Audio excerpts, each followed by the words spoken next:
कहा गया था कि यह सर्वेंद्रियाणि, यह भव्य आत्मा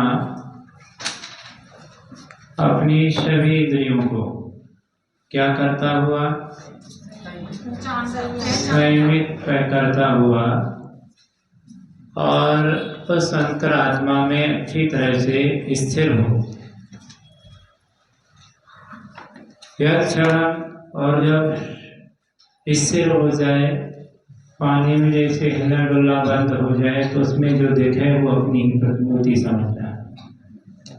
जब पानी में लहर चलती उड़ती रहती है तो हम देखेंगे तो कुछ नहीं देखेगा, लेकिन धीरे शांत होने के बाद जो देखेगा वो किसकी फोटो देखेगी, उसमें किसका बिंब होगा, स्वयं का बिंब होगा।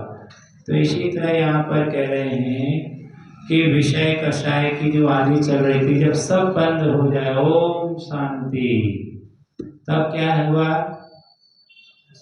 फिर वही परमात्मा दिखेगा जिसकी तुम्हें तलाश थी सदियों से।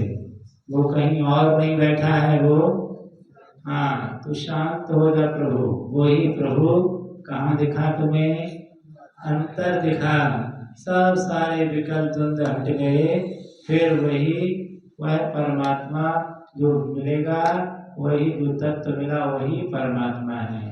उस प्रतिमा में तलाशते तलाशते वह शिल्पकार लास्ट में सब कुछ आवरण अलग करने के बाद क्या मिला उसे, अरे उस पाषाण में प्रतिमा मिल गई जिसके लिए वो क्या किया था, उसने देखा था। कब देखी थी प्रतिमा उसने, क्या पहले वो प्रतिमा दिखी कि नहीं दिखी उसे, हैं? दिखी तब तो उसमें मिली। तुम्हारे दिमाग में रोटी बनाने से पहले बाटी बनाना है कि पूड़ी बनाना है कि पराठा बनाना है, वो दिखता कि नहीं दिखता है, क्या वो आ जाता है कि नहीं आता है कि इसमें ये है। इसी तरह तुम्हें क्या देखना है, रोटी में तुम्हें बाटी देखना आते हो, तुम्हें बाटी बनाना, तो क्या दिखेगी तुम्हें उसमें, कि पूड़ी देखे उसमें तुम्हें, क्या बाटी दिखेगी। तो बाटी है कि नहीं उस आटे में, जो है वो क्या है, देखना पड़ेगा तब तो वो तुम्हें दिखेगा। उसकी ओर देखोगे नहीं तो कैसे दिखेगा तुम्हें। जिसकी प्राप्ति करना है उसकी ओर क्या करो, देखना शुरू कर दो, उसकी ओर लक्ष्य बना लो। जहाँ जिसको प्राप्त करना है, जिस लक्ष्य को जिसको पाना है, उसको ही देखना चाहिए। अब तुम्हें पूड़ी बनाना है तो रोटी मत देखो, मैं क्या देखो, पूड़ी देखो, ये ऐसे पूड़ी बना रहा है, पूड़ी की चर्चा करो, क्या। तो यहाँ पर कह रहे हैं कि जैसे उसमें से वो पूड़ी देखता है, ऐसे ही पव्यात्मा या जो मूर्तिकार है, उस पाषाण में दुनिया को मूर्ति नहीं दिखती। किसी को मूर्ति दिखती क्या, पर किसको दिखती, किसी को तो दिखती होगी वो, हाँ, प्रतिक्षण दिखती या कभी कभी दिखती, उसके लिए उसको प्रतिक्षण उसमें क्या दिखती है, भले दुनिया को कचरा दिखता हो उसमें, पर उसको तो प्रतिक्षण वही सुंदर खूबसूरत प्रतिमा उसमें दिखती है। तब तो वो तराशता रहता है उसको, टपट टपट टपट टपट हाथ चलाता रहता है, ये और कमी है, ये और कमी है, क्योंकि उसको वो बहुत सुंदर तस्वीर उसमें दिख रही है। हमें नहीं दिख रही तो हम कहते हो काय को लगे हो ठोक बजाने के लिए, हो गया, पर उसको संतुष्टि नहीं होती है उसको। तो वह बहुत खूबसूरत प्रतिमा उस पाषाण में दुनिया के सामने क्या है, प्रकट कर देता। कहाँ से आ गई वो प्रतिमा, ऊपर से सेट कर दी उसने, क्या कहीं से लाया नहीं है, ऑलरेडी प्रतिमा कब से उसमें रह रही थी वो इतनी खूबसूरत, क्या अनंत काल से, कब से, जब से वो पाषाण है तब से उसमें वो प्रतिमा रह रही थी, पर किसी को दिखाई नहीं दे रही थी। ऐसी वो कह रहे हैं वो परमात्मा कब से रह रहा है आपके अंदर, अनंत काल से रह रहा है। आज ही नहीं बन गया भगवान, वो अनंत काल से वो परमात्मा रह रहा था। आज ही उसकी अभिव्यक्ति नहीं हुई है, अभिव्यक्ति भले आज हुई हो, पर शक्ति रूप से तो वो अनंत काल से प्रत्येक आत्मा में वो परमात्मा रह रहा है। तो कह रहे हो शिल्पकार की तरह धैर्य रखो और आप तो शांत होकर के उसकी खोज में लग जाओ, उसको ही देखो। तो लास्ट में जो तुम्हें दिखेगा सब अचरा कचरा निकलने के बाद, शिल्पकार ने सारा मलबा निकाल दिया, अचरा कचरा, लास्ट में क्या मिल गई? वो खूबसूरत सी प्रतिमा उसको मिल जाती है, वो परमात्मा। ऐसे ही कह रहे हो आत्म तत्व लास्ट में मिलेगा, वही क्या है? परमात्मा है, वही तत्व है। दूध उबालो, इतना उबाला इतना उबाला कि लास्ट में क्या मिल गया? क्या मिला लास्ट में उबालने के बाद? खोवा बनाया, लास्ट में रबड़ी, रबड़ी, रबड़ी के बाद भी क्या मिल गया? तो तत्व मावा मिल गया, वही क्या है? सार है। तो कहां से आ गया? दूध में था कि नहीं था? हाँ, दिख नहीं रहा था लेकिन वही था। जितने विकार थे तो उसने अग्नि का ताप दे दे करके सारी विकृतियां उससे क्या हो गई? सब उड़ गई, जल गई, एक भी नहीं बची। लास्ट में जो बचा वो तत्व बच गया। क्या? ऐसे ही कह रहे हैं कि तुम्हारे अंदर विकृति भर गई है। दूध में वो मेवा नहीं दिख रहा था, विकृति इतनी थी उसमें, तो अग्नि के ताप से जल गई वो सारी।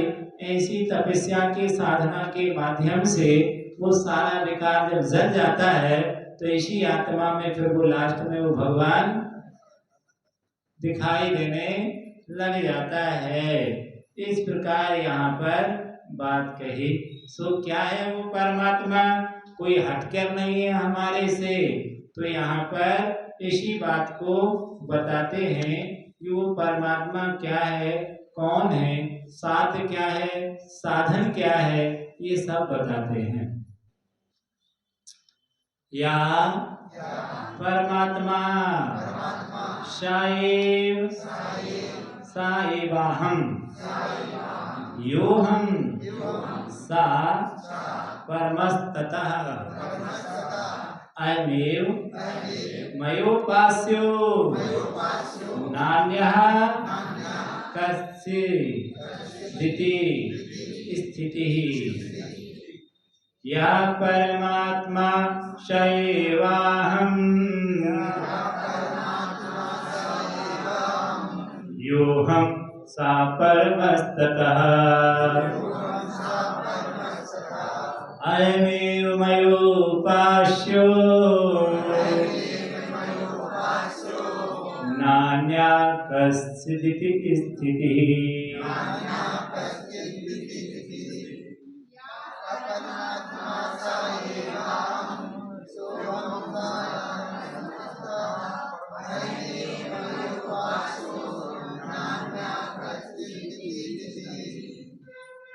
तो कह रहे हैं कि वो परमात्मा पर में मत देखिए कि वही भगवान है। भगवान क्या है? वो परमात्मा कहाँ रहता है? उसका निवास स्थान क्या है? कौन भगवान बनता है? भगवान कौन है?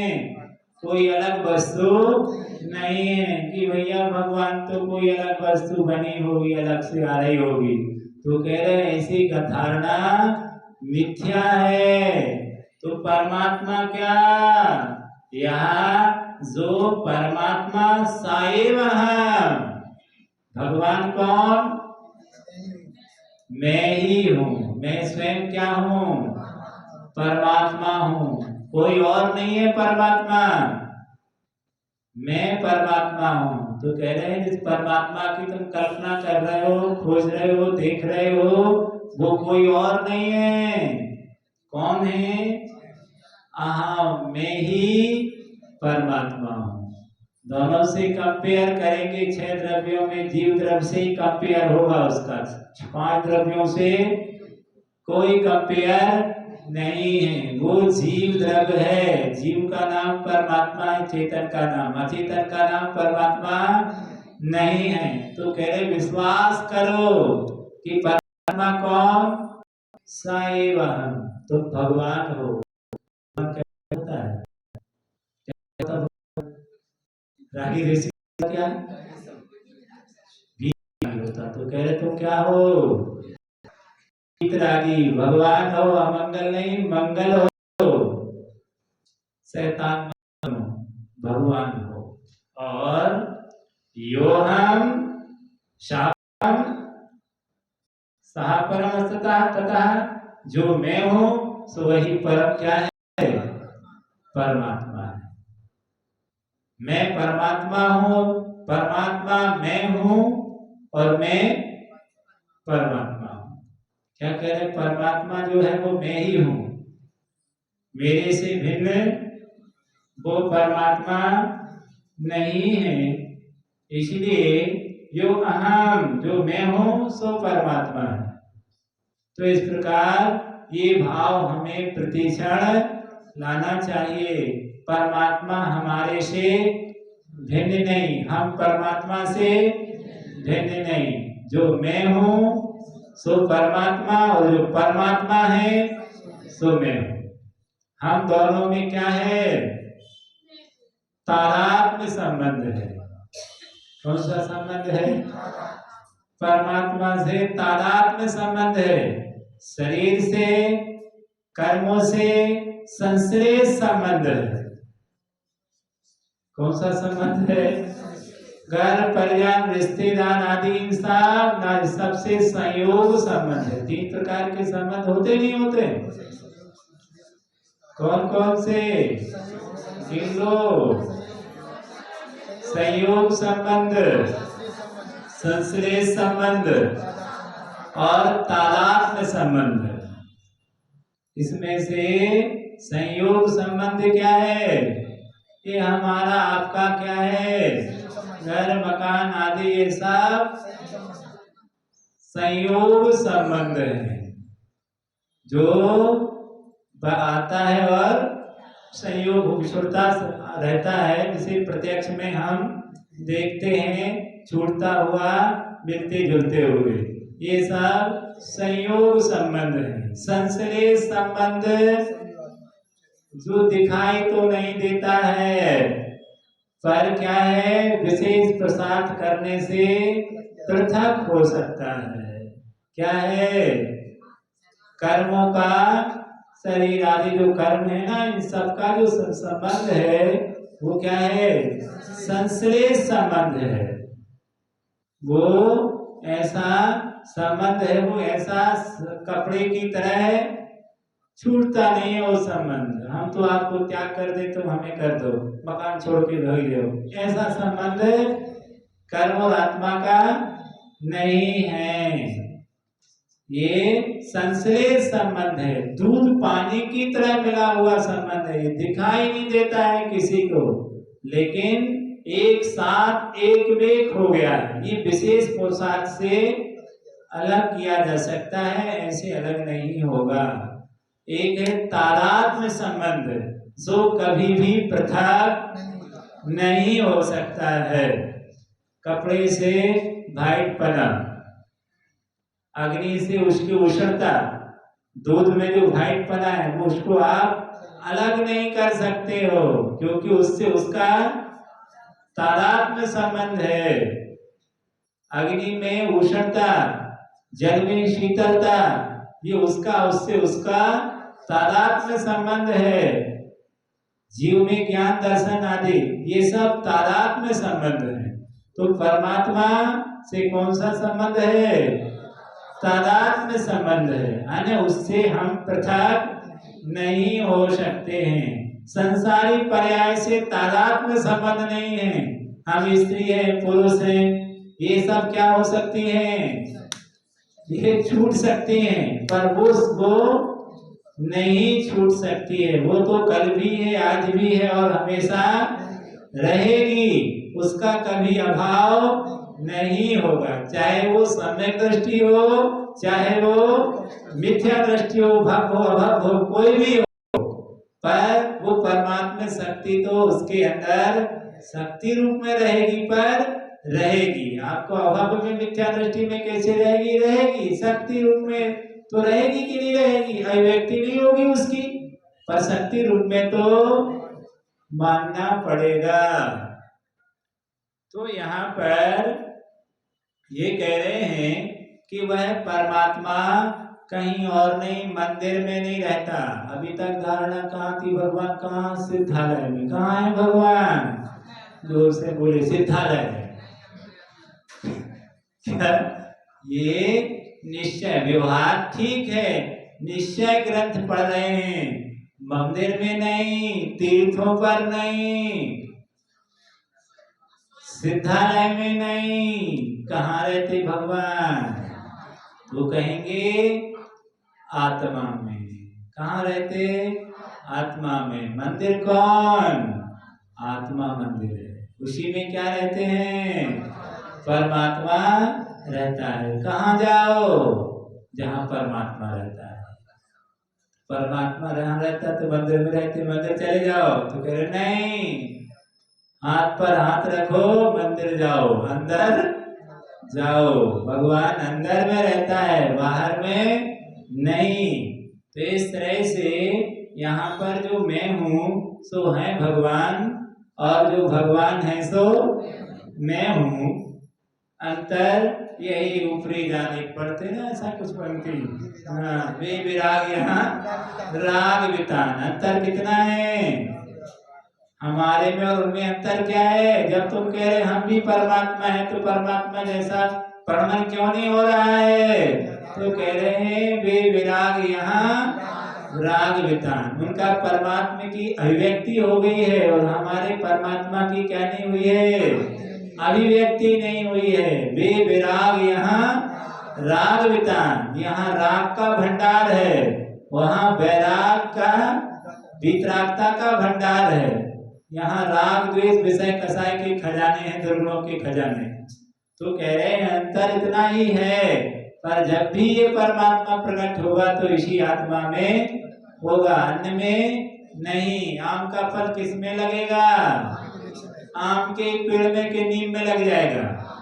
जब भी आएगा, भले वर्तमान में नहीं हो, लेकिन जब भी लगेगा तो किस में लगेगा? आम के पेड़ में आम का फल आएगा। ऐसा नहीं नीम में आ जाए, काजू किशमिश के में आ जाए, नहीं, उसी में ही आएगा। इसी प्रकार से वो कह रहे हैं जब भी परमात्मा रूपी फल लगेगा, उसकी अभिव्यक्ति होगी, वो किसमें होगी? धर्म अधर्म आकाश काल पुद्गल में नहीं होगी, किसमें होगी? यही आत्मा परमात्मा। मकान नहीं बनेगा कभी आत्मा, मकान कभी, मंदिर कभी नहीं। पुस्तक जिसमें परमात्मा की चर्चा पढ़ रहे हो, वो पुस्तक परमात्मा बन जाए। वो पोथी शास्त्र, किताब, कलम, बेंच, कुर्सी, टेबल, कुछ कोई नहीं बनेगा। मंदिर में बैठे काल्पनिक भगवान, वो भी नहीं। जब भी वो प्रकट होगा तो इसी आत्मा में प्रकट होगा। आम का फल आम में ही लगेगा, अन्य में नहीं लगता वो कभी भी। तो ऐसा विश्वास करो कि यह आत्मा ही क्या है? परमात्मा है। जब ऐसा विश्वास करोगे तब तो देखोगे उसमें। आटा उसल लिया और तुम कल्पना करनी रहे क्या बनाने, भैया क्या बनाओगे? जब तुमने देखा ही नहीं, तो देखोगे क्या बनाना है हमें, वही देखोगे। भैया क्या बनाना है? पूड़ी बनाना है, बाटी बनाना है, तो उस हिसाब से काम होगा। अगली पर्याय देखोगे। तो ऐसे यहाँ पर उस पर्याय को, उस परमात्मा को देखो और क्या करो? उपास्य हो। क्या करना है? अहम एव मया उपास। उपास उपासक संबंध बना रहे हैं कि वह साधक कौन है और साध कौन है। साधन माने साधक, उपास और उपासक। उसी परमात्मा की स्वयं कर क्या करो? उपासना करो। स्वयं क्या है? क्या हूं मैं? उपास हूं मैं, स्वयं भगवान हूं और स्वयं भक्त हूं। दूसरा कोई उपास नहीं है। मैं किसका भक्त हूं? भक्त कौन है? मैं हूं। भगवान कौन है? मैं हूं। गुरु कौन? मैं। शिष्य कौन? मैं सब कुछ हूं। मैं उपास हूं, मैं उपासक हूं, मैं साध हूं, मैं ही साधन हूं। और कोई दूसरा कोई साध साधन नहीं है। मैं ही शिष्य हूं, मैं ही गुरु हूं, मैं ही भगवान हूं, मैं ही भक्त हूं। मेरे में ही ये सारी कल्पनाएं मुझे अब क्या है? करना है। मेरा उपकार कौन करेगा? मेरी आत्मा करेगी, मेरा परमात्मा करेगा। मेरा उपकार भी कौन करेगा? मेरी आत्मा। इस प्रकार से वो कह रहे हैं उसी में देखो अन्य ना कश्चित स्थिति, यदि अन्य में नजर जाएगी कोई और ही भगवान है, मैं नहीं हूं, तो परमात्मा की स्थिति 3 काल में बन नहीं सकती। मतलब परमात्मा प्रकट हो नहीं सकता, उसको तुम देख नहीं सकते। उसको पाने का एक ही मार्ग है कि अब कोई गुरु नहीं और कोई शिष्य नहीं। अब जो कुछ है, जो भी संबंध बनाना है तुम्हारे लिए, जो भी संबंध बनाना, वो सारे के सारे संबंध किससे बनाइए? अपने आप से बनाइए। डिस्कनेक्ट, बाहर से कोई संबंध मेरा नहीं है किसी से, उससे ही मेरा संबंध है। भाई बहन बंधु जो भी बनाना है तुम्हें, परिवार का सदस्य, उसको ही बनाइए। वो ये कह रहे हैं उसमें ही लीन होना है, तभी वह आपके लिए प्राप्ति उसकी हो सकती है। इतने अंधे हो जाओगे, बाहर से हट जाओगे, हर क्षण वही वही दिखेगा, तो क्या बन जाओगे? परमात्मा बन जाओगे। यही परमात्मा बनने का क्या है? मार्ग है, रास्ता है, और कोई दूसरा रास्ता कह रहे हमारे पास में है नहीं है। ऐसा क्या करना है? अभ्यास करना है। हाथ पर हाथ रखो तो ऐसा विचारना, जब हाथ पर हाथ नहीं रख पाओ तो क्या करना? पंच परमेष्टि में मन लगाना, तब बाहर के परमात्मा की बात करना। क्योंकि जब बाहर के परमात्मा की ओर दृष्टि जाएगी तो आपको क्या करेगा? अंदर की ओर ले जाएगा। क्योंकि बाहर के परमात्मा के पास जाओगे, वो अंदर की परमात्मा की बात करेगा। यहाँ कहाँ भटक रहे हो? तुम्हारे पास ही क्या है? समुद्र में रहकर प्यासे हो। परमात्मा तो तुम्हारे ही पास रहता है, हमारे पास नहीं रहता है। गुरु महाराज दीक्षा देते हैं और छोड़ देते हैं कि मोक्ष हमारे हाथ में नहीं है, तुम्हारे हाथ में है। अब आप पुरुषार्थ करोगे तो मोक्ष तुम्हें मिल जाएगा।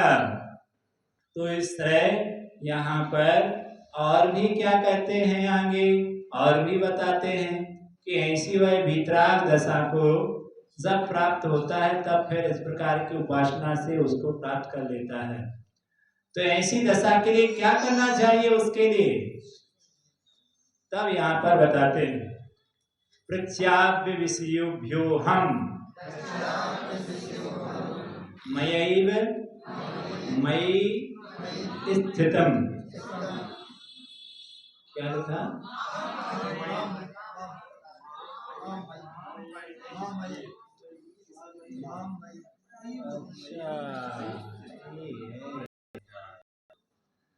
प्रत्याव्य विषयोभ्यो हम माम मयैव मयि स्थितिम बोधात्मानं प्रपन्नोस्मि परमानंद निर्वृत्तम प्रत्याव्य विषयोभ्यो हम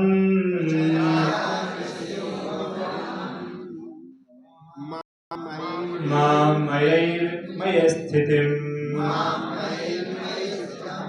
बोधात्मानं प्रपन्नोस्मि परमानंद निर्वृत्तम।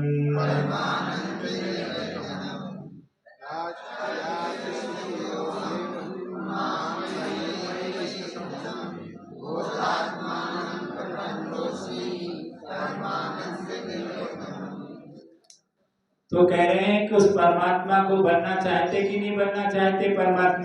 परमात्मा का पूर्ण आनंद लेना चाहते हो तो क्या बनो? कह रहे हैं कि प्रत्याव्य विषयोभ्यो हम, पंच इंद्रिय के विषय भोगों को क्या करिए? छोड़ दीजिए अपना भला चाहते हो तो। परमात्मा से प्यार है और चाहते हो तो क्या सुनो, क्या बता रहे हैं, भगवान बनना चाहते हो तो जैसा प्यार तुम्हें विषय भोगों से है ऐसा परमात्मा से प्यार करो, अपनी आत्मा से और हम तजो, सब हम तजो और हरि हम भजो।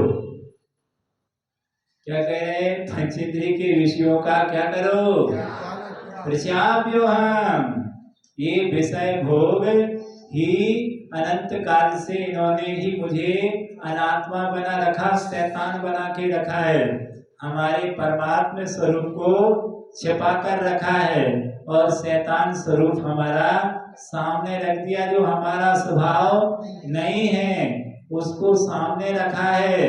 तो कह रहे हैं अपना भला चाहते हो तो सैमी बन जाओ, क्या बन जाओ, सैमी बन जाओ, मुनि बन जाओ, मुनि बन करके संयम में उतर जाओ, इन विषयों का क्या कर दो, त्याग कर दो।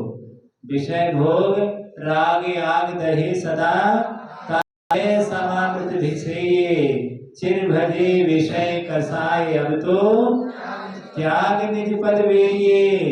कह रहे हैं कि कब से, चिर भजे अनंत काल से विषय भोग की मदरा में मस्त हो, अब तो त्याग दो और क्या करो, निज पद वेये, कहाँ रचो पर पद में न तेरो, यहाँ क्यों तो दुख सहे, कहाँ तुम्हारा स्वरूप है, क्या पद है तुम्हारा, क्या तुम्हारा घर है, वो पूछ रहे हैं कहाँ रचियो पर पद में न तेरो, तेरा स्वरूप क्या है, पद क्या है, घर कहाँ है, सिद्धालय में मम स्वरूप है सिद्ध समान, पर उस सिद्ध स्वरूप को भूलकर शैतान स्वरूप को अपना कह रहा है। तो कह रहे हैं कहाँ रचियो पर पद में न तेरो, यहाँ कहे तू दुख सहे, यहाँ तू दुख क्यों उठा रहा है, दर दर की ठोकरें क्यों सह रहा है, तो उसके लिए यहाँ पर ये पंचेंद्रिय के विषय भोगों को क्या करो, छोड़ने का उपदेश दे रहे हैं कि इनके बिना काम नहीं बनेगा। यदि पंचेंद्रिय के विषय भोग भोगना है और भगवान भी बनना है तो काम कैसे बनेगा, 36 का आंकड़ा है दोनों के बीच, क्या, तो वो काम नहीं बनेगा कि मोक्ष भी जाने दो ही काम नहीं होए सयाने, विषय भोग और मोक्ष को जाने, कैसे संभव होगा, तो घर भी नहीं छूटे, खाना पीना भी नहीं छूटे और भगवान भी बनने, तो एक साथ सब कैसे सधेंगे, तो एक की साधना करो, एक साधे सब सधे, एक को साध लो, किसको, आत्मा को, आत्मा को साधने से परमात्मा बन जाता है। तो अहम, मैं इस प्रकार से मेरे द्वारा मया मय सितम, ऐसा जो भव्य आत्मा उन पंचेंद्रिय के विषय भोगों को अपना वह अहितकर जानकर कि ये तो क्या है, ये तो हमारे लिए क्या है, अहितकर हैं, दुश्मन हैं, इनसे बड़ा बुरा संसार में कोई करने वाला नहीं है। कहते वैराग्य भावना में क्या अंत समय दुखदाई पढ़ते हैं कि भगवान ये सब विषय चोर, हाँ विषय चोर जो है ना, ये पंचेंद्रिय विषय चोर हमारी आत्म शांति को भंग कर दिया है। तो इस प्रकार मैं इनका त्याग कर और मयैव, मेरे द्वारा मय स्थितिम, मैं क्या करता हूँ, अपने में स्थिर हो जाता हूँ। अब सब छूट ही गया, घर पर छोड़ दिया, पंचेंद्रियों की विषय लालसा छोड़ दी, सबसे मिलने की, जुलने की, बोलने की, बताने की थी, सब क्या हो गई, अब किसी से कोई बात वार्ता चर्चा नहीं करना है, सब क्या पड़ गए, अब संसार के सारे लोभ लालच सब हमारे लिए परमात्मा के सामने सब बौने पड़ गए। अब किसी कोई राग नहीं था कि मेरा मन वहां पर हटकर चला जाए। तो कहते हैं ऐसा जब वो भव्य आत्मा सबको छोड़ देता है और मैं स्थित अपनी आत्मा में ही क्या हो जाता है, स्थिर चित्त हो जाता है। तब स्थिर हो जाता है, तब फिर क्या होता है, बोधात्मान, ऐसा वह परमात्मा स्वरूप का बोध होता है। और फिर क्या, प्रपन्नोस्मि अस्मि, वही भव्य आत्मा उस परमात्मा को क्या कर लेता है, प्राप्त करता है। फिर परमानंद वृतम, फिर क्या हो जाता है, परम आनंद में लीन हो जाता है, पूर्ण हो जाता है। फिर उसे भीख नहीं मांगना पड़ती कि मैं सुखी हो जाऊं, सुख के लिए मैं दुखी हूं, मैं दुखी में रट खत्म हो जाती है। मैं सुखी, सुख का ही अपार समुद्र उसे सामने दिखाई देता है, परम शांति उसे दिखाई देती है। सारे कोलाहल से वह अपने आप को मुक्त पा लेता है। एक ऐसी अद्वितीय अवस्था को प्राप्त करता है जो भूतो न भविष्यति, कभी उसने आज तक आनंद का अनुभव किया ही नहीं था उस परमात्मा पने का। ऐसे परम आनंद को, उत्कृष्ट दशा को वो प्राप्त कर लेता है। अभी तो संसार में झूम रहा था तो उसके लिए संसार की विषय भोग का ही उसने आनंद लिया था, लेकिन अब एक क्षण भी यदि उसके लिए आनंद आ गया तब तो फिर क्या है, कहना ही क्या है। वो कहता है कि इस प्रकार से वो भव्य आत्मा संसार के सारे विषयों भोगों को छोड़कर ऐसे परम आनंद को प्राप्त करता है जो आज तक उसे कभी उसने अनुभव नहीं किया है।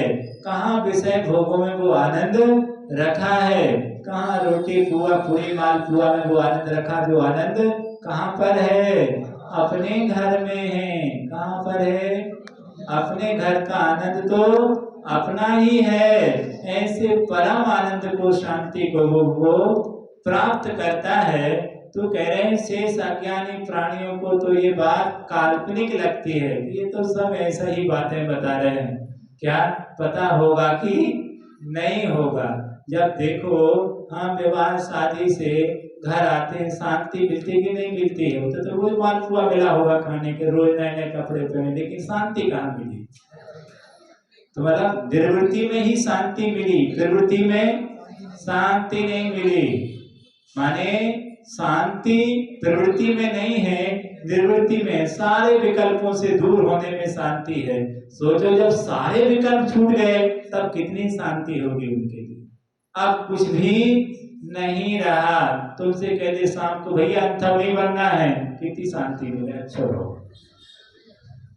शाम को अंथव नहीं बनना है, अब कोई माथा पच्ची सी नहीं है, उतनी देर की तो शांति यदि। अब सोचो हमेशा के लिए जब शांति, सारे विकल्प छूट जाते होंगे तो कितनी शांति का माहौल होता होगा, कितना अच्छा लगता होगा। तो फिर ऐसे परम आनंद से वो परिपूर्ण हो जाता है और ऐसे आनंद को भव्य आत्मा प्राप्त कर लेता है। ये संसारी प्राणियों के लिए बहुत दुर्लभ है, बहुत दुर्लभ है, मिलता नहीं है। इसलिए उन्हें तो सपना लगता है, कल्पना लगती है, ऐसा सुख कहाँ हो सकता है, ऐसा सुख कहाँ पर है, उस परमात्मा दशा में है। ऐसे सुख की बात वो कह रहे हैं। कर्म कांड, जीव कांड में, कर्म कांड में कहा गया कि ऐसा सुख, भगवान का सुख बताया कि सारे चक्रवर्तियों का, तीनों कालों के चक्रवर्तियों को मिलाएंगे। चक्र मनुष्यों में सबसे सुखी कौन होता है, चक्रवर्ती होता है। देवों में सबसे सुखी कौन होता है, सौधर्मिंद्र होता है। चारों गतियों में देखा जाए तो देवगति में ज्यादा सुख है, देव ज्यादा सुख होते हैं। देवों में भी सबसे सुखी सौधर्मिंद्र होता है, और उन सौधर्मिंद्रों से भी और सुखी नवग्रीवक, नवग्रीवक से भी और सुखी नवानिदेश, नवानिदेश से भी और सुखी 5 अनुत्तर सर्वासिद्धि आदि। अहमिंद्रादि बहुत सुखी होते हैं, इनके सुख का वर्णन नहीं किया जा सकता है। भी आचार्य भगवंत कहते हैं सारे चक्रवर्तियों का और सारे देवों का और सारे देवंगनाओं का सबका सुख कर मिलाना, एक साथ तीनों कालों संबंधी सबका सुख मिला करके और अनंत गुणित कर देना। क्या करना? कितने देव होते? अनंत देव हैं, छोटे थोड़े देव नहीं हैं। इतने सारे सारे चक्रवर्तियों का, सारे मनुष्यों का, सारे देवों का सबका मिलाकर और अनंत गुणा बढ़ा देना, तो भी एक क्षण के बराबर नहीं है। ऐसा सुख कौन भोगता है? सिद्ध भगवान। तो एक सोचिए, वो केवल ज्ञानी ऐसे सुख का अनुभव करते हैं, कितना सुख होगा। एक क्षण के लिए नहीं आया, सारे देवों का मनुष्यों का सुख मिलाया, अनंत गुणा भी कर दिया, फिर भी एक क्षण के बराबर नहीं आया। ऐसा सुख किसमें है? हमारी आत्मा में है।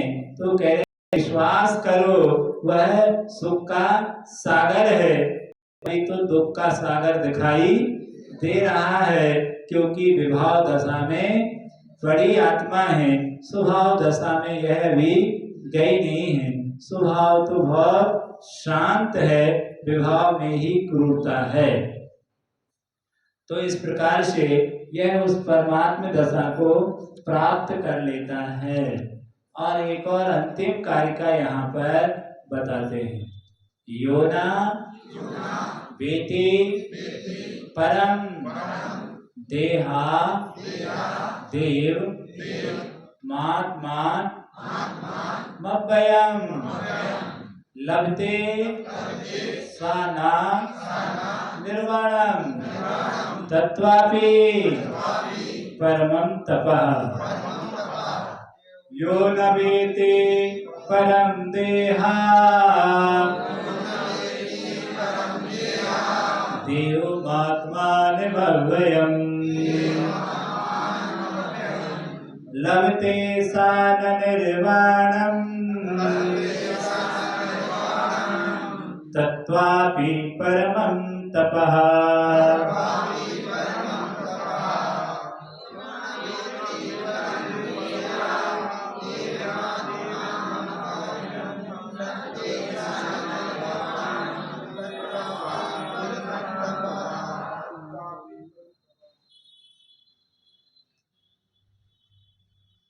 अब यहाँ पर कहते हैं कि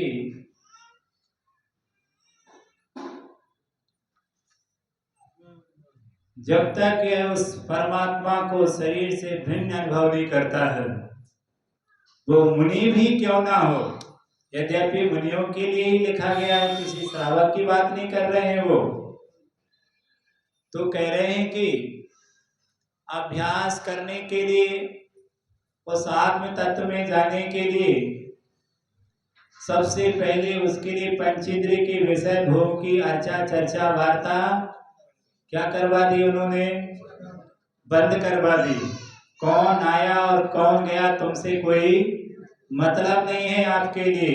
किसका क्या हो रहा है इस प्रपंच को छोड़ दीजिए, कि इसका भला हो जाए, इसके लिए ये कर दें, उसके लिए वो कर दें, इसके लिए चला दें, उसके लिए आगे बढ़ा दें, सारे विकल्पों के लिए छोड़ दीजिए। होता स्वयं जगत प्रणाम में जग का क्या करता काम। तो कह रहे हैं ये सारे विकल्पों को छोड़कर अब कोई संसारिक संबंधी कोई विकल्प आपको नहीं रखना है। अब एक ही विकल्प रखना है जिसके लिए हम इस मोक्ष मार्ग पर क्या हुए हैं? आरूढ़ हुए हैं, चले हैं। अहरनिश उसकी ओर ही आपकी दृष्टि होनी चाहिए। क्या दिखाई देना चाहिए, क्या होना चाहिए?